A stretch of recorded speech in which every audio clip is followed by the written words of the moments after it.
Hello, this is Malorian, and this is going to be the intro for my next tournament I'm going to, which is called Out of the Basement. So normally I'd be directing this at my army so I can visually show you what I'm going to have, but you know what, my last 5-day tournament Warhammer was this last weekend. I'm going to be up to like 2 in the morning today making battle reports for that one, and then right away tomorrow I'm having another 5-day tournament, so I'm just going to talk this one through. I mean, come on, I'm fat and I'm lazy.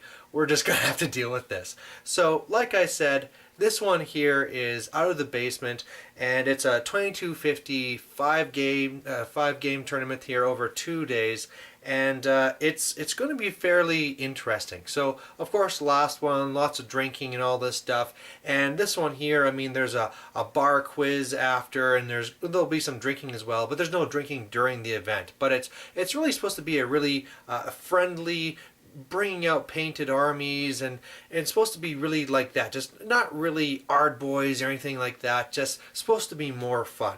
I have to admit that going to this tournament I'm going to be taking a much stronger list, and that's probably for two main reasons. One, a little simple one, is that at the last tournament I took kind of a more fluffy, softer list, and so of course when you do that sometimes you want to bounce back and take a little bit of a harder one.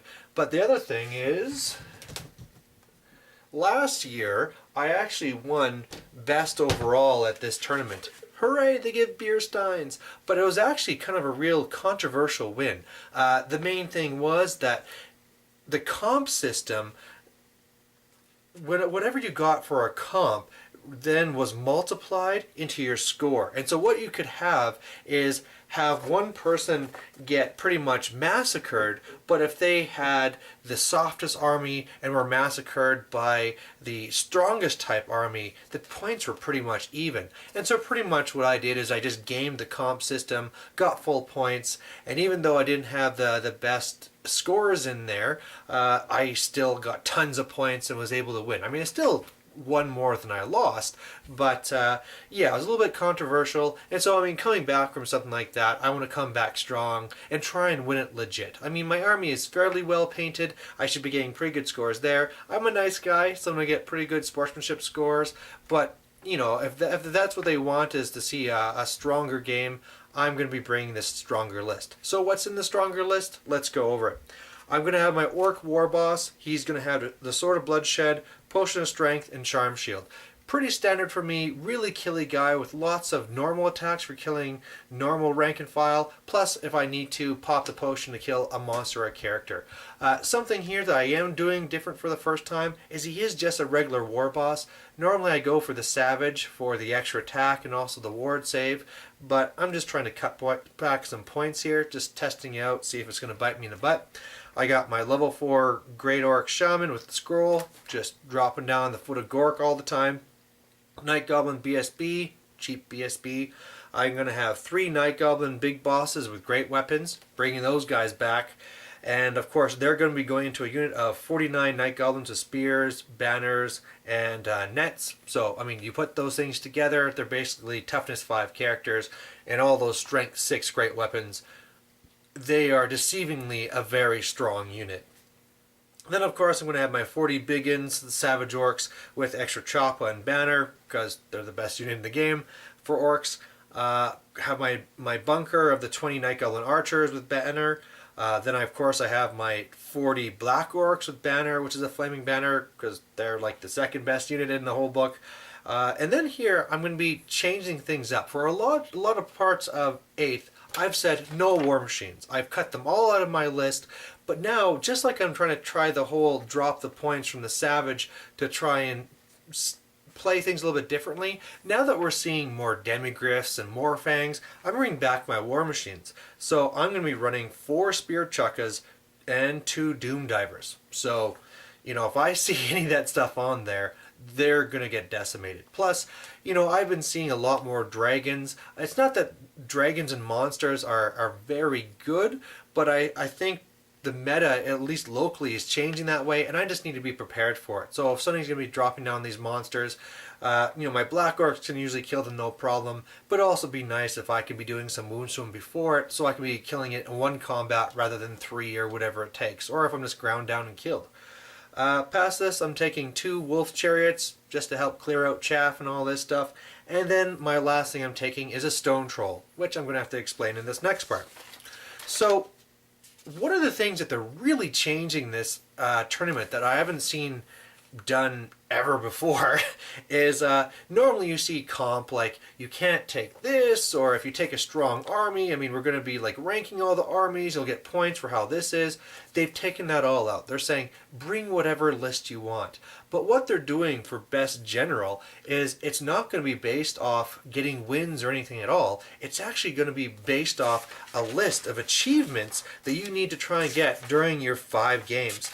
And they really vary quite a bit. So just to quickly run over these things here, you have to kill a special character, you have to run down or crumble a battle standard bearer, you have to make a unit panic or flee from shooting or magic, kill 2 or more terror causers, or kill 2 non-core identical choices in a single game. So this is something that's, you know, you really have to go out there and actually kill stuff. And really, if you're looking at this, this is supposed to be in a way making it so you don't want to take special characters. You don't want to take duplicates. You don't want to take 2 terrors, because then you're offering a way for other players to get points off of you in the end. Then there's these objective ones where you have to finish a game with your whole army in your deployment, your opponent's deployment zone, control 3 or more table quarters at the end of the game with a unit that has a banner. You have to end the game with no enemy units in your own deployment zone, end the game with your general within 3 inches of the center, and finish with 3 or more of your games having completed the special mission objective for that game. Which I mean, who knows what they are? They always do crazy missions. But of course, all of these things are more about having movement. You know, if you can't just have an army that stands back and shoots, it has to be very mobile, so that not only can you just get to the center with your general, you got to control table quarters, and you got to get completely in their zone. So it's really also now making it so you have to get in the game and can't just be a gun line or a sit back magic gun line, something like, you know, with demons with Tzinch. Then they have these random fun ones. And so what these ones are here is you have to commit at the beginning that you'll use no fewer than 4 power dice. Probably won't be a problem for me. 6 dice a foot all the time. Commit to always challenging with your characters. I'll have no problem with that. My shaman will be in the back and my war boss will take whatever challenge he needs.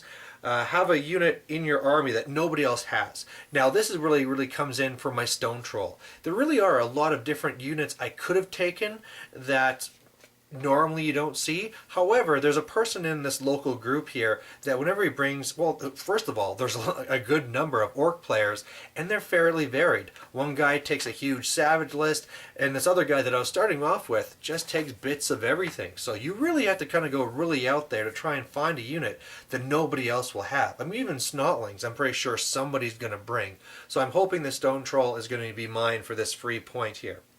Another one, this is going to be kind of interesting, is that after both armies are deployed, allow your opponent to redeploy D3 of your units. Characters have to stay in the units, facings have to be the same, but this one's pretty big. This is worth 2 if you actually win the game. And then for another one, for 1 turn, on turn 3 or later, do not move any of your units by choice. This is another one where it's 2 points if you actually win the game. And probably this will come up when if you just slaughter your opponent and then you can just stand around for one of the last turns. But this is it, you know. After this is the first layer for deciding who's the best general. So if somebody gets all of these and other people don't, then they win. If it's a tie, the next thing after that for a tiebreaker is actually the win-loss and all that stuff. So it's a very different way of running a tournament, and I think it's going to run fairly well. I mean, some people have complained that you don't actually need to kill anything in order to actually get these points, but really you kind of really have to do. In order to control these things and to pull off this stuff, you pretty much have to be beating your opponent. I mean, controlling the 3 table quarters, getting to your opponent's zone, and then other ones that straight up say you have to win the game in order to get the points. So for most of these, I've designed my list to be mobile. I mean, it's not going to stand back and shoot. For the one where you have to get all your units in your deployment zones, war machines don't count, so that part's going to be fine. And really, I think I stand a very good chance. So, famous last words. Sometimes when I say that, I just get slaughtered, but we'll see. So there you go. There's the intro, and the battle reports will come on later.